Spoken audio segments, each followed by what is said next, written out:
Video, I share the judging secrets that I learned as a first-time judge at a classic and custom car show. I've been driving and loving my 1967 Chevy 2 for over 50 years. And I thought just owning a car like that would equip me to be a great judge for a classic car event, until I got invited to one. Today I'm stepping into the role of judge at Rotary Orillia's Classic Car and Custom Show 2025. Head Judge Steve explains there are strict criteria toward a theoretical 100-point judging score. First, was the vehicle rare like this truck? But is it also prestigious or exclusive? 20 points total. Exterior condition, is it preserved original or refinished like this truck again? 20 points total.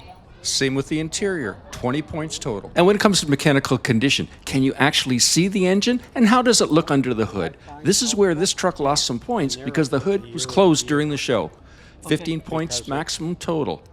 Overall concept and integration. Is it a well-preserved original or a creative resto mod or custom? This truck certainly was interesting. So here there's potential for a very subjective possible 25 points. This category is where things got very interesting during the show. That judge briefing suddenly felt a whole lot more serious, and the pressure was unreal. And by the way, I share judging secrets for participants, and if you're invited to judge an event like this, I'll share those secrets for judging a little bit later in this video too. Everything I've learned to appreciate about my own car goes out the window because now I have to score these cars numerically on these judging principles. Our group of judges divided the cars up into 5 categories: Mopar, Chevy, which includes GM, Ford, imports, and the category that I got, customs. So customs includes rat rods, hot rods, even cars like this Durant that doesn't fit into any other specific category.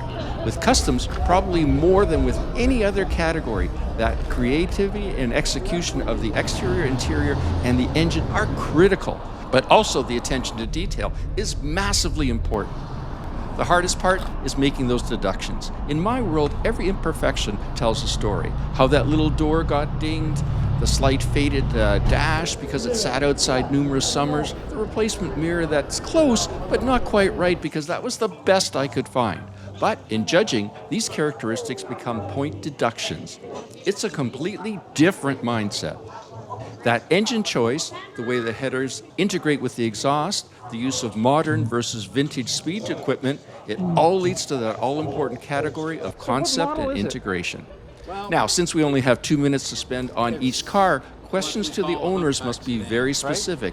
Every owner's story could fill volume. In my mind, hot rods are the ultimate custom. The glossiness of the paint, the contrasting colors on the engine and its details, the type and size of the tires, even the discoloration of the headers play a huge role in a hot rod's appeal. The Frankenstein effect is massive with customs. Why not marry the front end of one cool car to the rear of another, now completed as something totally different? These customs are a labor of love, and although some cars aren't quite finished when they're at the show, we're pretty confident that we can see the direction that they're going. With resto mods, the choice of colors, updated wheels, and upholstery techniques that didn't exist or was even imagined when this truck was originally built are what make it so special. And call me a purist, but seeing a Ford engine in a Ford car or truck is another very cool detail. Sometimes a couple of hot rods just look all the better sitting next to each other. These two look like bookends. You can't help but notice what aspects of each one you prefer. Personally, I think the wheels on the left one look more correct.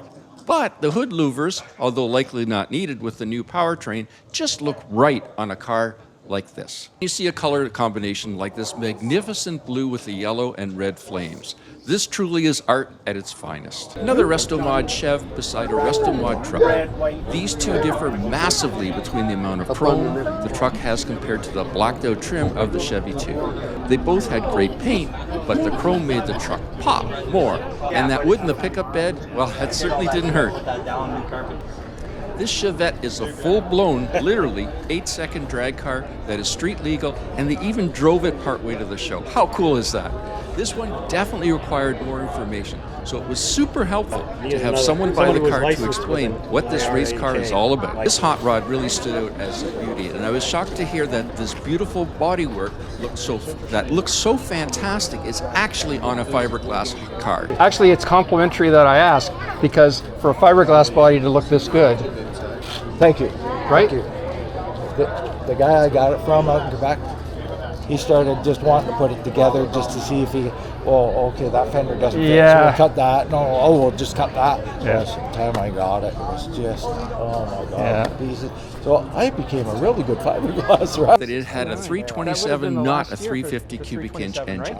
The owner just shared the most critical info about the car as he walked me around it to point out some of its features and opened the hood to see that 327 engine. And I didn't like the vertical look. No, I don't either. So I tipped it back. Yeah. Well, you know when you start tipping stuff back. Yeah. You run out of space. Everything gets shoved back. Especially you know? with the AC compressor. Yeah, you got the AC and all the billet stuff and stuff. Oh my God, just trying to get everything to fit, you know? And Yeah, no, for sure. That's the hardest part. For sure. This Deuce Coupe was a beauty too. This car's owner wanted to make sure everyone knows that he actually drives his pride and joy. It's not a trailer queen. And sometimes you need to choose between an awesome restoration and a much newer but very cool car. And don't forget to hit that subscribe button and click that notification bell. That way you'll be notified about my new videos as they're coming available. So, what did I learn after my first day as a judge, after being a classic car enthusiast for over 50 years?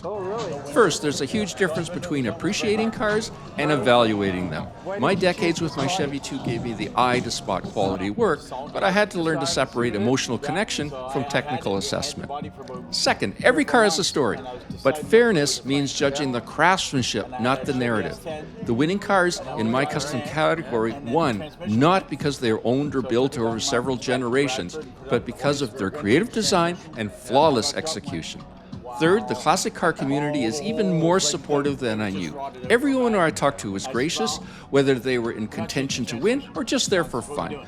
They understand that we're all here because we share love for these machines. Looking for some secret tips to beat the competition at your next classic and custom car show? Well, here you go. Number 1, hang around until the judge shows up to judge your car just in case they have any questions.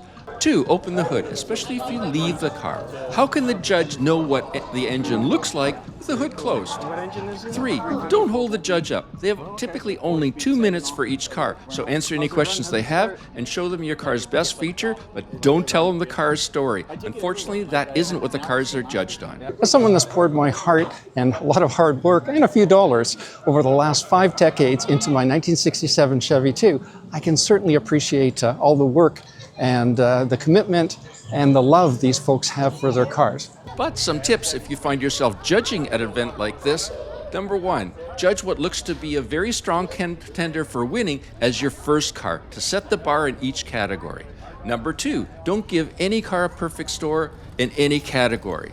Number 3, revisit your top 2 or 3 after finishing judging all of your cars to finalize the winners, and then you can adjust those cars with their almost perfect scores. 4, don't spend any more than 2 minutes per car initially. You could always go back later if need. Judging someone's pride and joy, something they spend hours, weeks, months, years on, is something I don't take very lightly, that's for sure. So would I judge again? Absolutely. It's given me a whole new respect for the classic car world and for the fellow car enthusiasts. And you know, it's really deepened my respect for all these car enthusiasts that pour so much money, time, and effort and love into these amazing restorations. Click here for your next video of me trying to save the original paint of my 1967 Chevy 2, and I'll see you there.